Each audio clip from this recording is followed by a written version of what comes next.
Welcome. In front of me is a Samsung Galaxy Tab S6 and today I will show you how to capture a screenshot on the device. So to begin, you want to open up the content that you wish to capture. So I'm just gonna, for instance, use this as an example. And once you have it open, there's a couple of ways you can do it. Number one is by holding power key and volume down, or I think pressing it actually. Yep, just tap on volume down and power key, and that's one way. The other way is to slide your palm across the device. So let's just try that. Let me get it differently. There we go. You've seen the flash and also appeared.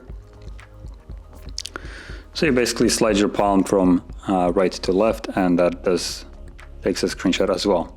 And now the images that we captured can be found right in here. As you can see, those are the two screenshots. So if you found this video helpful, don't forget to hit like, subscribe, and thanks for watching.